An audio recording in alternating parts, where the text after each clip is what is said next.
Bharatiya Janata party में आज पसमानदा सम्मेलन का आयोजन किया गया। उद्देश्य यही था कि पसमानदा मुसलमानों तक पार्टी और पार्टी की नीतियों को पहुंचाया जाए। इस दौरान डिप्टी सीएम सम्राट चौधरी और प्रदेश बीजेपी अध्यक्ष दिलीप जायसवाल दोनों ने ही अपने अपने तरीके से विरोधियों के ऊपर निशाना साधा। सम्राट चौधरी ने तो यहाँ तक कह दिया कि राष्ट्रीय जनता दल का मतलब अपराधीकरण है। उन्होंने ये भी बताया कि ये लोग बिल फाड़ने वाले लोग हैं। वहीं दिलीप जायसवाल का कहना था कि ये देश हर किसी का है।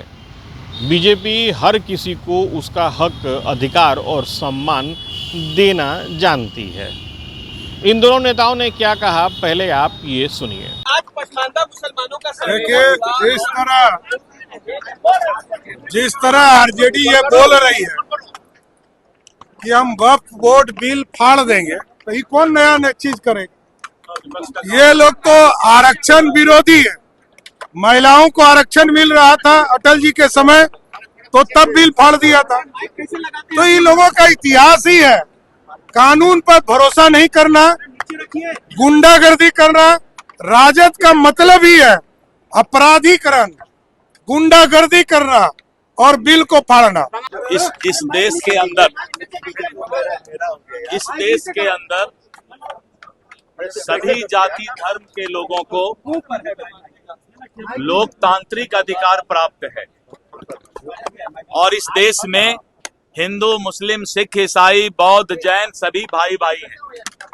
आपस में मिल करके इस देश को आगे बढ़ाना है और जो भी इस देश के लिए अच्छा होगा सरकार उस काम को करती है।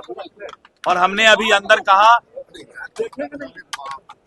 कि हम भारतीय जनता पार्टी चाहती है कि इस देश के अकलियत भाई, मुसलमान भाई भारतीय जनता पार्टी के साथ मिलकर चलें और हम उनके जो भी सोच है, उनके जो भी इस देश के अंदर अधिकार हैं, सम्मान है, इस देश में सभी लोगों को बराबर का अधिकार, बराबर का सम्मान मिलेगा। सबका साथ, सबका विकास हमारा नारा है। तो अभी आपने सुना कि किस तरीके से प्रदेश बीजेपी के इन दो शीर्ष नेताओं ने कितनी कम शब्दों में पुख्ता बातों को कहने की कोशिश की है। दरअसल राजधानी में रविवार को महागठबंधन की तरफ से और साथ ही साथ कई अन्य संगठनों की तरफ से वक्फ संशोधन बिल को लेकर के बड़ा आयोजन किया गया था।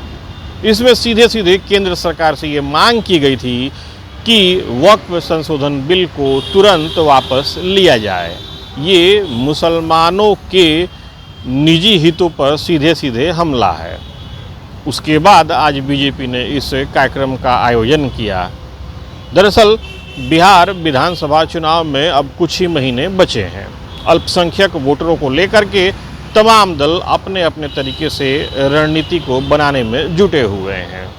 भारतीय जनता पार्टी की तरफ से आज जो पहल की गई है, इसका पसमानदा मुसलमानों में कितना असर होगा, ये तो आने वाले वक्त में ही पता चलेगा। Sujit Kumar, TV9 digital, Patna.